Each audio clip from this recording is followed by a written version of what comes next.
पिठलं महाराष्ट्रातील प्रत्येक घरात बनवलं जाणारं हे पिठलं भातासोबत, भाकरीसोबत, पोळीसोबत, कशाही सोबत अतिशय चविष्ट लागतं आणि हे झटपट तयार होतं आणि अगदी कमी साहित्यात बनतं। चला तर मग अन्नपूर्णेच्या वात्सल्य खुणा याच्या आजच्या भागामध्ये आपण बघूयात पिठलं कसं तयार करायचं।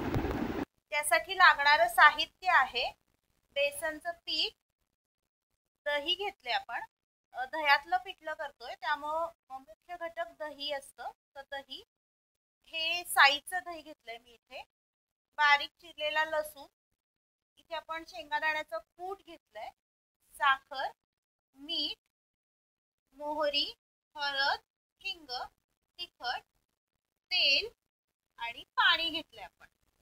सगळ्यात आधी आपण एका छोट्याशा पातेल्यामध्ये 2 ते 3 चमचे बेसन घेणार आहोत। हे साधारण 5 लोकांना पुरेल इतकं पिठलं 3 चमच्यामध्ये होतं। त्याच्यामध्ये आपल्याला दही घालून घ्यायचं, हे साईचं दही आहे। दही जसं आंबट असेल त्याच्यानुसार तुम्ही घाला। हे सुद्धा मी साधारण 2 चमचे व्यवस्थित भरून घातलेलं आहे। शेंगादाण्याचं कूट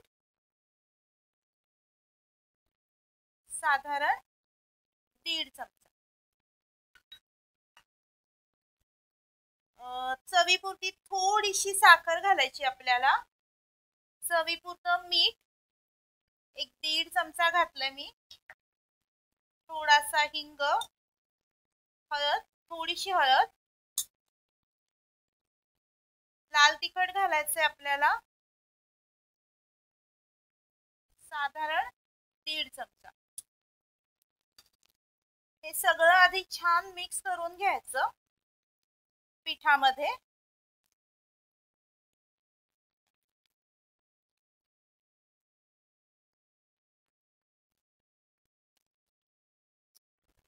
आता यामध्ये मी पाणी घालणार आहे आणि याची पातळ पीठ करून घ्यायचं आपल्याला।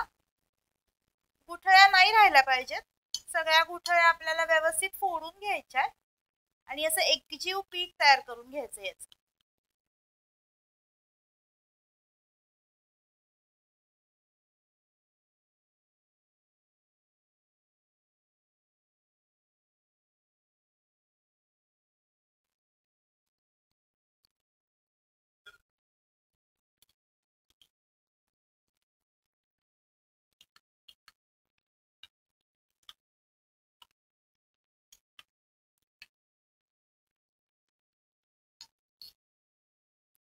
इथे मी याचं असं पातळसर पीठ तयार करून घेतलेलं आहे। तुम्हाला जितकं पिठलं पातळ हवंय त्याच्यानुसार याच्यात पाणी घाला। आपण फोडणी दिल्यानंतरही पाणी ऍड करू शकतो। सगळ्यात आधी आता आपल्याला या कढईमध्ये फोडणीसाठी तेल घालून घ्यायचंय। मी 1 चमचाभर तेल याच्यामध्ये घातलेलं आहे। तेल गरम झालंय आपलं, यामध्ये मोहरी घालायची आपल्याला। मोहरी छान तडतडली की थोडासा हिंग आणि बारीक चिरलेला लसूण घालून घ्यायचा। लसूण छान तेलावरती परतायचा गोल्डन कलर येईपर्यंत।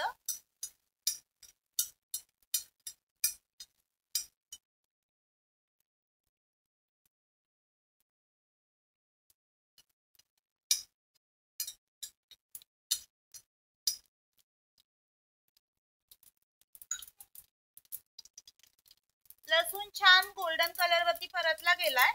आता याच्यामध्ये आपल्याला थोडीशी हळद घालायची आहे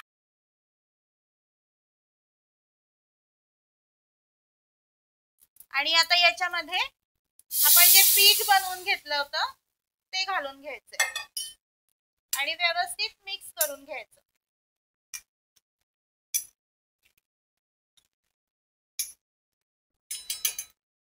जितकं पातळ ठेवायचंय तितकं यात तुम्ही पाणी ऍड करू शकता। हे छान हलवून घ्यायचं।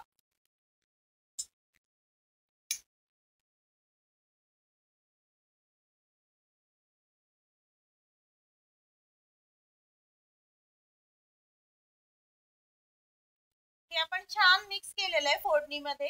आता याला चांगल्या 3-4 वाफा काढायच्या आणि आपलं पिठलं छान शिजवून घ्यायचं.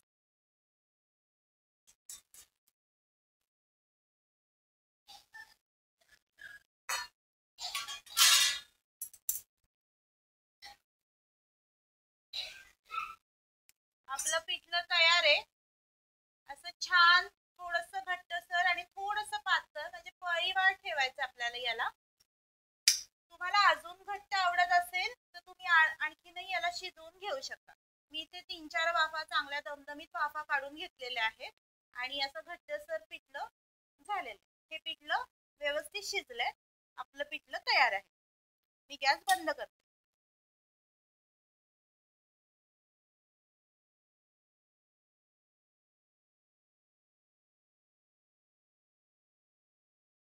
महाराष्ट्रातील घराघरात पिठलं बनवण्याची ज्याची त्याची वेगवेगळी पद्धत आहे. कुठे लसणीचा आणि मिरचीचा ठेचा वापरून अगदी झणझणीत पिठलं तयार केलं जातं, तर कुठे पीठ पेरून गाठींचं पिठलं तयार केलं जातं. पण हे मराठवाडा स्टाईल ताकातलं म्हणजेच दह्यातलं आणि शेंगादाण्याचं कूट वापरून केलेलं पिठलं तुम्ही एकदा नक्की ट्राय करा.